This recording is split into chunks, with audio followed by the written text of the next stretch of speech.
The camera drones hummed silently as they positioned themselves around the execution platform. Admiral Zextar of the Galactic Coalition straightened his ceremonial armor, the golden plates catching the harsh artificial light of the broadcasting station. Across 17 star systems, billions of beings would witness this moment. The execution of Captain Marcus Chen, the last known human military officer. Marcus knelt on the cold metal platform, his hands bound behind his back with energy restraints that glowed blue against his weathered skin. Blood trickled from a cut above his left eye, a souvenir from his capture 3 days earlier. Despite his position, his spine remained straight, his eyes defiant as they met the camera's lens. "Citizens of the Coalition," Admiral Zextar began, his voice carrying through the translation devices that would render his words into thousands of languages across the galaxy. "Today marks the end of a dark chapter in galactic history. The human species, those warmongers who dared to resist our peaceful expansion, has finally been brought to justice." The Admiral gestured toward Marcus with one of his 4 arms. The Cathari were an imposing species, standing nearly 8 feet tall with chitinous exoskeletons that reflected their military hierarchy through intricate color patterns. Zextar's shell bore the deep purple of high command, with golden streaks that marked his numerous victories. "This creature," he continued, the universal translator emphasizing his disdain, "represents the last remnant of a species that chose violence over diplomacy, war over peace. Humans refused to surrender their primitive notions of independence and freedom. They fought our benevolent rule with savage determination, forcing us to respond with the full might of the Coalition." Marcus raised his head slightly, a bitter smile crossing his lips. The gesture was subtle, but the cameras caught it. Across the galaxy, beings leaned closer to their viewing screens, curious about this defiant human's final moments. "You want to talk about savage?" Marcus spoke for the first time, his voice carrying clearly through the broadcast equipment. "Your peaceful expansion has destroyed 47 human colonies. You've turned children into slaves, forced entire populations into labor camps, and stripped the resources from every world you've touched." Admiral Zextar's mandibles clicked in annoyance. "Silence, creature. Your species' propaganda serves no purpose here. The Coalition has brought order to chaos, civilization to barbarism." "Civilization?" Marcus laughed, the sound harsh and bitter. "Is that what you call the genocide of the Veltari? The forced sterilization of the Mokari homeworld? The systematic destruction of any culture that refuses to bow to your empire?" The camera feeds flickered slightly as technicians in the control room exchanged nervous glances. This wasn't going according to script. The human was supposed to beg for mercy, to demonstrate the futility of resistance against Coalition might. Instead, he was broadcasting accusations across the galaxy. "The Veltari were militant extremists," Zextar replied, his composure beginning to crack. "The Mokari chose their fate when they harbored terrorists. Every action the Coalition has taken serves the greater good of galactic peace." Marcus struggled to his feet, the energy restraints sparking as they adjusted to his movement. Blood from his wounds stained the platform beneath him, but his voice grew stronger. "Peace?" He turned his gaze directly into the primary camera, as if speaking to every being watching across the galaxy. "There are 17 species in the Coalition territories that no longer exist. 32 worlds that have been stripped bare and abandoned. Millions of beings who disappear into your labor camps and are never seen again. That's not peace. That's extermination with a pretty name." The Admiral's patience finally snapped. He drew his ceremonial plasma blade, the energy weapon humming to life with a sound like distant thunder. "Enough! Your words change nothing. Humanity is extinct except for you, and in moments, even that small rebellion will end." But Marcus wasn't finished. His eyes burned with an intensity that made even the camera operators step back involuntarily. You think you've won? You think killing me ends this? He straightened to his full height, somehow managing to look dignified despite his restraints and wounds. Admiral, let me tell you something about humans that your intelligence files probably missed. We don't just fight for ourselves. We fight for the idea that free beings should remain free. And when you murder someone fighting for that idea, especially on a broadcast like this, well, Marcus paused, his smile becoming genuinely warm for the first time during the broadcast. You just reminded everyone watching what they've lost, and more importantly, what they could have again. The plasma blade descended in a clean arc. Marcus Chen, the last human soldier, died without another word. His body collapsed to the platform with a sound that seemed to echo through the broadcasting station's speakers. Admiral Zextar raised the blade triumphantly. And so ends the human threat. Let this serve as a warning to any species considering resistance. The Coalition's peace is absolute and eternal. The broadcast ended with the Coalition's symbol filling screens across the galaxy, a stylized star surrounded by interlocking rings representing unity through submission. In broadcasting centers, technicians began the process of distributing the recording to local networks. The footage would be shown repeatedly over the following days, a reminder of Coalition power. But something unexpected happened in those first few minutes after the broadcast ended. On Velos Prime, a Veltari engineer named Kethmos sat in his cramped apartment, staring at his blank viewing screen. His people had been the first to fall to Coalition expansion, and he was one of the few survivors allowed to live as a productive citizen. The human's words echoed in his mind. 47 colonies. His own people had only managed to establish 12 before the Coalition arrived. Humans had been spread across nearly 4 times as many worlds, yet they had fought to the very end. Kethmos activated his communication device and sent a simple message to an old contact. The broadcast changes things. Are you ready to remember who we were? Similar conversations began on dozens of worlds. The execution was meant to demonstrate Coalition power, but instead it had reminded enslaved populations of something they thought they had forgotten, the possibility of resistance. On distant Proxima Station, a Mokari scientist named Dr. Yelandra watched the broadcast replay for the 3rd time. She had been working on Coalition weapons research for 15 years, her skills keeping her alive while her homeworld slowly died from the sterilization protocols. The human's mention of her people's fate struck her like a physical blow. She had convinced herself that survival was enough, that contributing to Coalition science was acceptable if it meant she could continue living. But watching Marcus Chen die with such dignity, hearing him speak of freedom as something worth dying for, shattered the careful justifications she had built around her collaboration. That night, she began copying Coalition military files onto portable storage devices. In the Coalition capital, Admiral Zextar attended a celebration dinner with other high-ranking officials. The mood was jubilant. The human threat had been eliminated, and the broadcast would serve as a powerful deterrent to future resistance. The timing was perfect, commented General Hyardok, a massive Cathari whose shell bore scars from the human wars. Broadcasting the execution across all networks simultaneously ensures maximum impact. Indeed, Zextar agreed, raising a ceremonial cup filled with fermented Cathari nutrients. The human's final words were particularly useful. His desperate threats about resistance only highlighted the futility of opposing us. What none of the celebrating officials realized was that the broadcast had been watched by more than just Coalition citizens. Hidden networks of resistance fighters, thought destroyed or dormant, had monitored the transmission.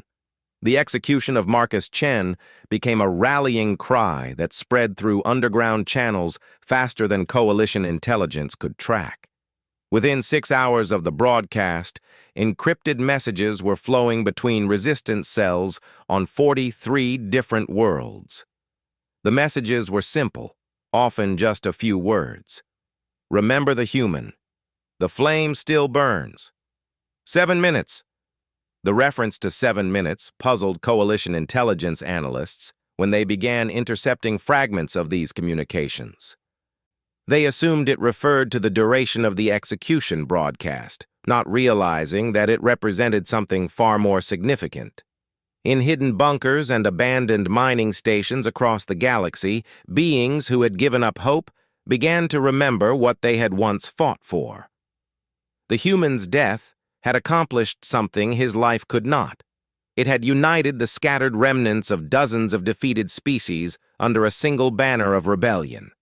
The Coalition had spent decades convincing conquered populations that resistance was futile, that their survival depended on cooperation and submission. But Marcus Chen's final moments had demonstrated that some things were worth more than survival. As the night cycle began across the Coalition's core worlds, Admiral Zextar retired to his quarters with a sense of satisfaction. The human problem was finally solved, and galactic peace would continue under Coalition guidance. He had no way of knowing that 7 minutes after Marcus Chen's execution, the first resistance cell had activated a long-dormant communication network, or that those 7 minutes would be remembered as the moment when the galaxy's enslaved populations began their journey back to freedom. The revolution that would consume the Coalition's empire had begun not with the human's life, but with his death. And in communication centers across 17 star systems, beings who had forgotten how to hope were starting to remember how to fight. The first signs appeared on Kelmar Station exactly 7 minutes after the broadcast ended. Chief Engineer Drakthul noticed it immediately: power fluctuations in the slave quarters that shouldn't exist. The energy dampeners installed throughout the station were designed to prevent any organized activity among the workforce, yet somehow communication signals were flowing through jury-rigged networks built from salvaged components. "Sir," his assistant reported nervously, "the Veltari workers have stopped reporting to their shifts, all 47 of them." Drakthul's massive frame tensed. The Cathari had ruled this mining station for 12 years without incident. The Veltari workers were model slaves, docile, productive, and completely broken after watching their homeworld burn.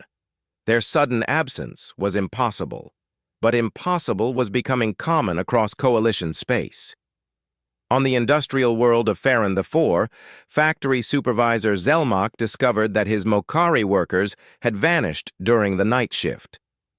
The entire production line stood empty, machines humming uselessly while their operators had disappeared into the sprawling underground tunnel systems beneath the planet's surface. "They can't have gone far," Zelmach told his security chief, a scarred veteran named Hertok. "Mokari can't survive more than 6 hours without their medication dispensers." Hertok's mandibles clicked uncertainly. "Sir, we've checked the dispensers. Every unit has been emptied. Someone removed a month's worth of medication for the entire workforce." The implications hit Zelmach like a physical blow. This wasn't a spontaneous uprising. It was a coordinated escape that had been planned for weeks, possibly months. The Mokari workers had been preparing for this moment, waiting for the right trigger. That trigger had been watching a human die on a live broadcast. In the Coalition capital's intelligence center, alerts were beginning to flood the monitoring systems. Admiral Kexnar, head of internal security, stared at the displays with growing alarm. Red indicators marked disturbances on 17 different worlds, all beginning within hours of the execution broadcast. "Status report," he demanded from the chief analyst, a thin Cathari named Velitar, whose shell bore the blue markings of the intelligence core. "Multiple work stoppages across the outer systems," Velitar reported, his voice steady despite the chaos visible on his screens. "Initial reports suggest coordinated resistance activity on Kelmar Station, Farron IV, Nexus Point, and the mining colonies in the Helix sector." "Resistance?" Kexanar's voice carried dangerous skepticism. "These populations have been pacified for decades. Their resistance networks were destroyed years ago." Sir, the pattern suggests otherwise. The timing is too precise to be coincidental. Every incident began exactly 7 minutes after the human execution ended. Admiral Kexnar studied the data streaming across his displays. The scope of the coordinated activity was staggering. Across 17 star systems, slave populations were simultaneously abandoning their posts, disappearing into hidden refuges, or simply refusing to report for duty. "Increase security protocols to maximum," he ordered. "Deploy garrison forces to all affected systems immediately." But even as he issued the commands, Kexnar realized the Coalition faced a problem unlike anything in their previous experience. Every resistance movement they had crushed before had been localized, isolated to a single world or system. This uprising spanned their entire empire. On the research station orbiting Proxima, Dr. Yel-Andra worked frantically to complete her data transfer. The Coalition's military files contained detailed records of every atrocity committed during their expansion, information that resistance networks could use to expose the Empire's true nature to populations still under Coalition control. Her laboratory door chimed softly, indicating an authorized entry. Dr. Yel-Andra's heart nearly stopped as Admiral Zek-Star himself entered, flanked by 2 security guards. "Dr. Yel-Andra," the Admiral said pleasantly, his ceremonial armor gleaming under the laboratory's harsh lights. "I trust your research progresses satisfactorily?" "Of course, Admiral," she replied, fighting to keep her voice steady. Her hands moved carefully away from the data console, where terabytes of stolen files continued copying to hidden storage devices. "The new plasma containment protocols show promising results." Zek-Star approached her workstation slowly, his multiple eyes scanning the displays. "Curious timing for late-night research. One might think you were inspired by today's execution broadcast." The words sent ice through Yel-Andra's veins. He knew. Somehow, Coalition intelligence had identified her as a security risk, but she had come too far to surrender now. "The human's death reminded me that life is precious," she said carefully. "I thought additional work on defensive systems might honor his sacrifice." Indeed. Zek-Star's mandibles clicked in what might have been amusement. "Tell me, Doctor, what did you think of the human's final words?" "That resistance is futile against Coalition power," Yel-Andra replied automatically. It was the expected response, the safe response. The Admiral stepped closer to her console. "Because I found his claims rather interesting. 47 human colonies destroyed, 17 extinct species, millions in labor camps. Very specific numbers for desperate lies." Yel-Andra's hand inched toward the emergency data wipe controls. If she could destroy the evidence before they arrested her, the resistance cells might still remain hidden. "Those were propaganda figures, Admiral. Humans were known for exaggerating their grievances." "Were they?" Zek-Star leaned over her console, his eyes fixed on the data transfer progress bar visible on her secondary monitor. "Because our own records confirm every number he cited. Rather embarrassing, actually." The progress bar showed 93% complete. Just a few more seconds. "Sir," one of the security guards interrupted. "We're receiving priority alerts from internal security. Multiple system-wide disturbances require your immediate attention." Admiral Zek-Star straightened, his attention shifting from Yel-Andra to the urgent communications streaming into his personal device. His expression darkened as he absorbed the scope of the emerging crisis.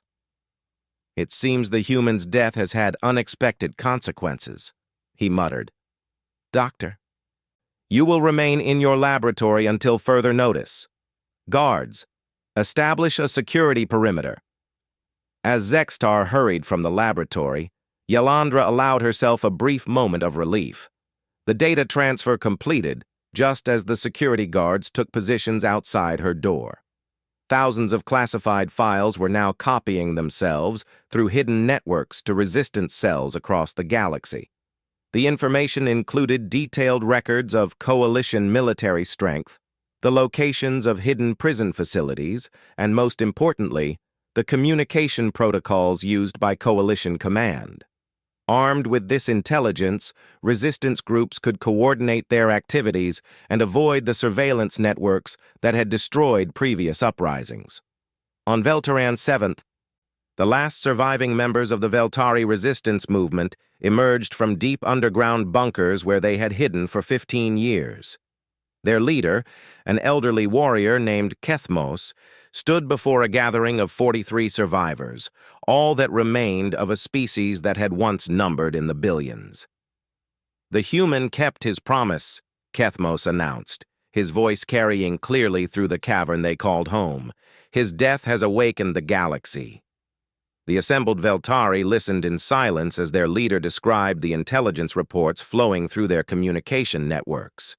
Across coalition space, enslaved populations were rising simultaneously. The coordinated nature of the uprising suggested a level of preparation that had remained hidden from coalition intelligence for years. "How is this possible?" asked Yelmora, the youngest survivor at barely 30 years old. "The coalition destroyed all resistance networks. They told us we were the only ones left." Kethmos smiled grimly. "They destroyed the networks they knew about, but the human mentioned something during his execution that coalition intelligence missed. He spoke of fighting for an idea, that free beings should remain free. That idea has been spreading through hidden channels for decades." He activated a holographic display showing communication patterns across coalition space. Hundreds of encrypted signals were flowing between worlds, carrying coordination codes and tactical information. "The human resistance never ended," Kethmos explained. "It went underground, deeper than the coalition could detect, and all this time, they've been building connections with survivors from every species the coalition claimed to have destroyed." The revelation stunned the assembled Veltari. They had spent 15 years believing they were alone in the galaxy, the last remnants of their people. Learning that they were part of a vast underground network of survivors from dozens of species changed everything. "What are our orders?" Yelmora asked. Kethmos consulted his communication device, reading through the encrypted messages arriving from resistance coordinators. "We target the slave processing center on Veltaran Prime. Intelligence indicates they're holding nearly 10,000 beings from 17 different species. If we can free them..." "We triple the resistance forces in this sector," another veteran concluded. Across the galaxy, similar conversations were taking place in hidden refuges and abandoned facilities. Species that had been declared extinct were revealing themselves to be merely hidden. Resistance networks that had been thought destroyed were emerging from deep cover. The execution of Marcus Chen had provided something that decades of careful planning could not: a moment of perfect unity that triggered coordinated action across the entire coalition empire. In the coalition capital, Admiral Kexanar watched helplessly as his monitoring systems registered the scope of the crisis. 17 star systems in open revolt. Communication networks operating freely despite decades of suppression. Worst of all, detailed classified information was being broadcast on public channels, exposing coalition atrocities to populations that had been told they lived under benevolent protection.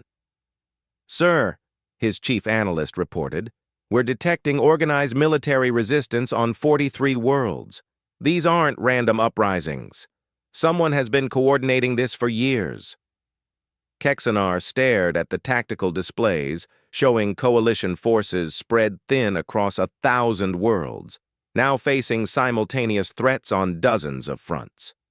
The Empire's strength had always been its ability to concentrate overwhelming force against isolated resistance movements.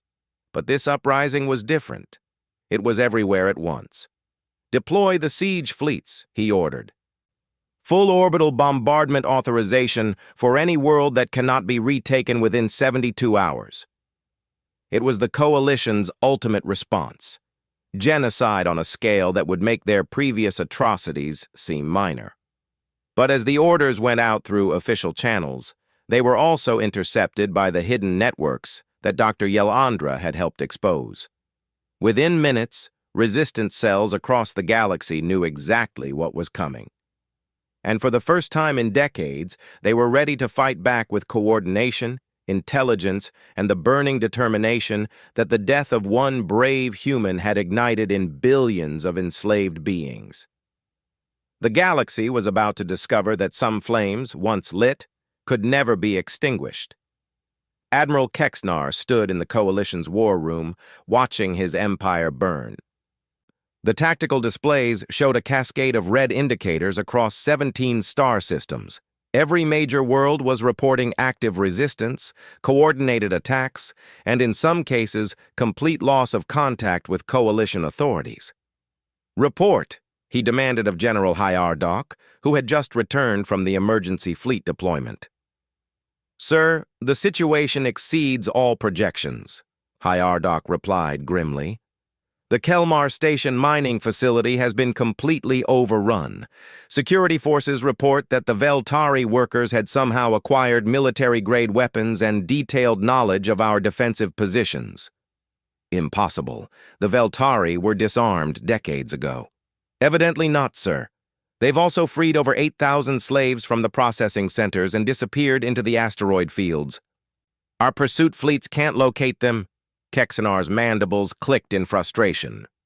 "What about the industrial worlds?" "Ferron 4 has gone dark completely. Last transmission indicated that the Mokari workers had seized control of the orbital defense platforms. Nexus Point is under siege by a coalition of resistance fighters from at least 6 different species, and they're broadcasting Coalition-classified material on all public channels." The scope of the disaster was unlike anything in Coalition history. Each world that fell revealed the existence of resistance networks that intelligence had never detected.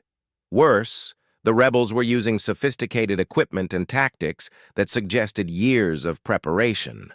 "Sir," another officer interrupted urgently, "priority transmission from Admiral Zextar on Proxima Station." The communication array activated, displaying the ceremonial admiral's image. His usually pristine armor was scorched, and his shell bore fresh battle scars. "Admiral Kexanar, Proxima Station is under assault by coordinated resistance forces. They've disabled our main reactors and captured the research facilities. Dr. Yelandra escaped custody before we could interrogate her, and initial analysis suggests she transmitted our entire classified database to the rebels." Kexanar felt ice form in his primary stomach. The classified database contained operational details for every Coalition facility, troop deployments, and most critically, the locations of the hidden prison camps where millions of disappeared beings were held. "How many files were compromised?" "All of them, sir. Every classification level, every operational secret. The Resistance has complete intelligence on our activities across the entire Empire." The communication ended abruptly as explosions echoed through Proxima Station's corridors. Admiral Zextar's transmission cut to static, leaving the war room in stunned silence.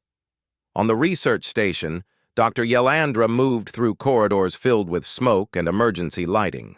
The resistance assault had been perfectly coordinated, strike teams hitting every critical system simultaneously, while her transmitted intelligence guided them around Coalition security measures.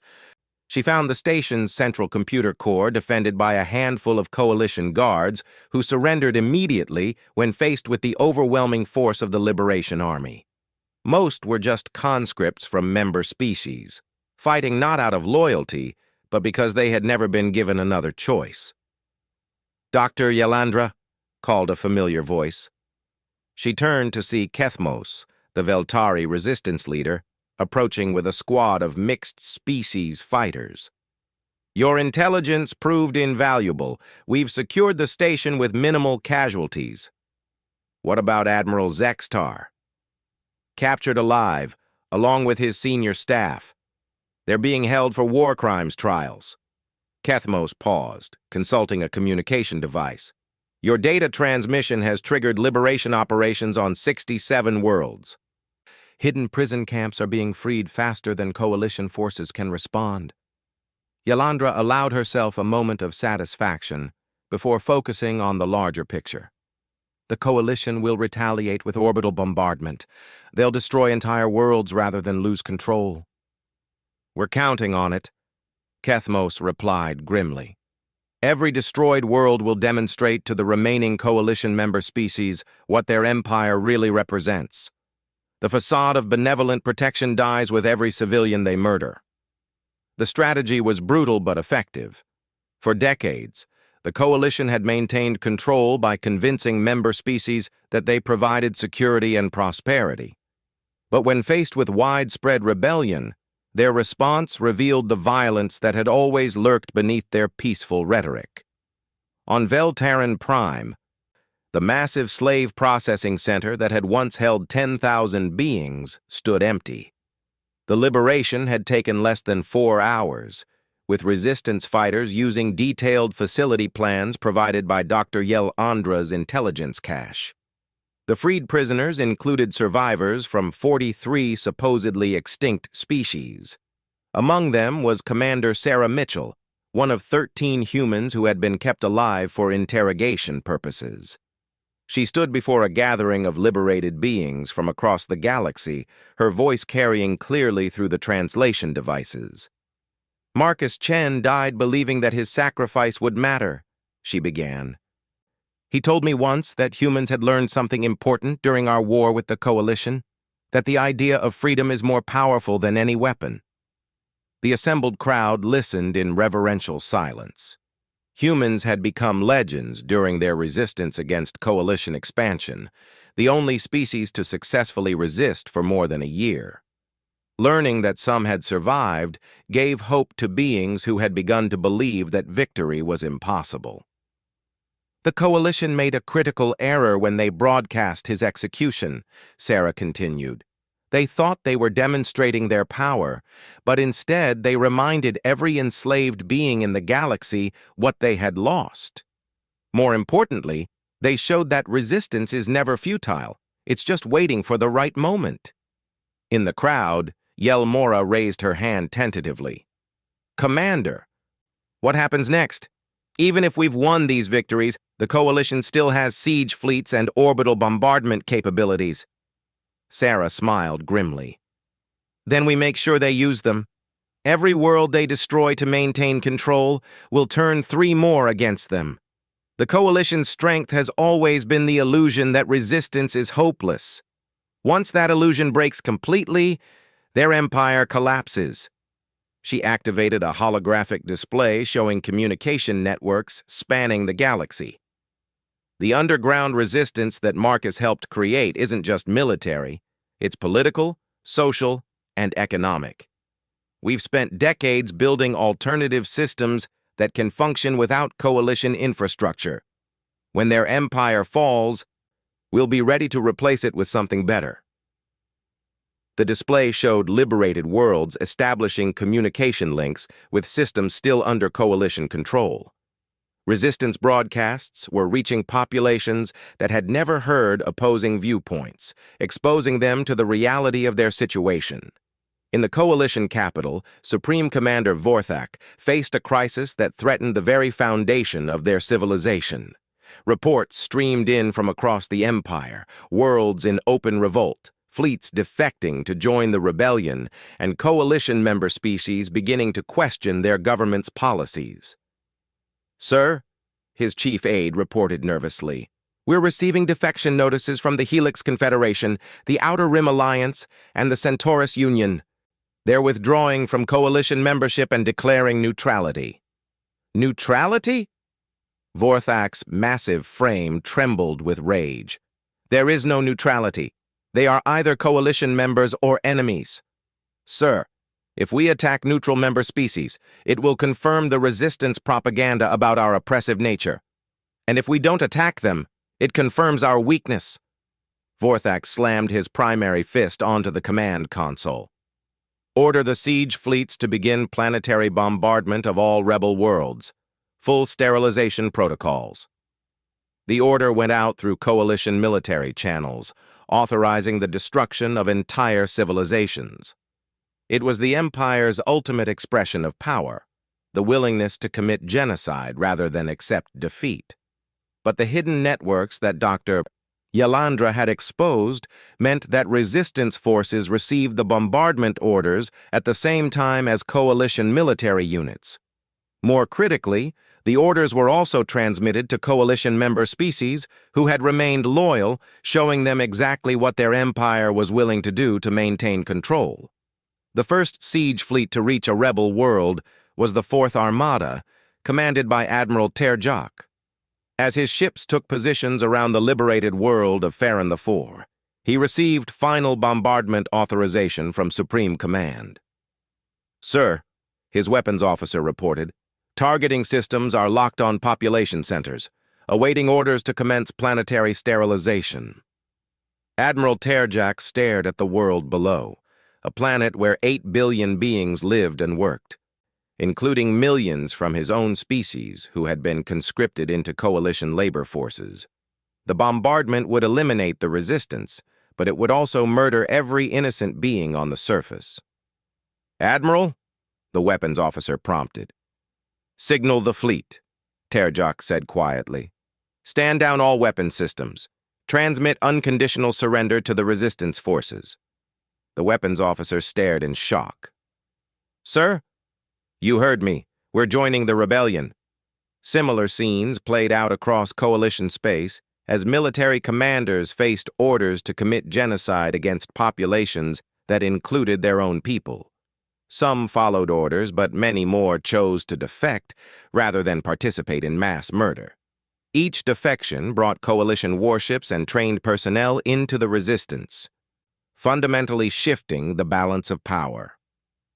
Within 72 hours of Marcus Chen's execution, the rebellion had grown from scattered terrorist cells into a legitimate military force capable of challenging coalition supremacy.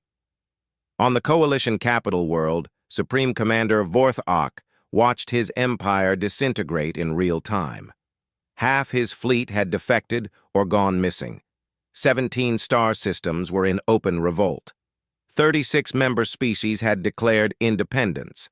Most devastating of all, coalition citizens were seeing broadcast evidence of their government's atrocities, triggering civil unrest on the homeworlds. "Sir," his aide reported with barely concealed panic, "we're receiving reports of uprisings on Kethar Prime itself. Coalition citizens are demanding immediate peace negotiations with the resistance." Vorthak's civilization was collapsing from within. The empire that had seemed unshakable just days earlier was revealing itself to be a hollow shell built on lies and maintained through terror. His communication array activated, displaying the image of Commander Sarah Mitchell aboard a captured coalition warship. "Supreme Commander Vorthak," she said formally, "I represent the United Liberation Front, speaking for the free beings of 43 species. We demand the immediate cessation of all hostile actions and your unconditional surrender." "Never," Vorthak snarled. "The coalition will not yield to terrorists." "We're not terrorists, Commander. We're the people you've oppressed finally fighting back." Sarah's voice carried absolute conviction. "Your empire is finished. You can surrender now and face justice through proper trials, or you can fight until the last world burns. But either way, the age of coalition tyranny ends today." The transmission ended, leaving Vorthak alone in his war room with the smoking ruins of his once mighty empire. Around him, his surviving staff awaited orders that could either begin peace negotiations or plunge the galaxy into a war that would consume billions of lives. In hidden bunkers across liberated space, beings who had spent decades in slavery began to glimpse something they had almost forgotten: the possibility of genuine freedom. Marcus Chen's death had lasted only moments, but the revolution it sparked would reshape the galaxy for generations to come. The coalition had believed that executing the last human would end the threat of resistance forever. Instead, they had created a martyr whose sacrifice reminded the galaxy that some things were indeed worth dying for, and more importantly, worth living for. The 7 minutes between Marcus Chen's execution and the first resistance activation had become the turning point where a galaxy of slaves began their transformation into a community of free beings. The Coalition's empire was ending not with the crack of energy whips or the thunder of orbital bombardment, but with the simple realization that oppression could only exist as long as the oppressed allowed it to continue. Freedom, once remembered, proved to be the most contagious idea in the galaxy.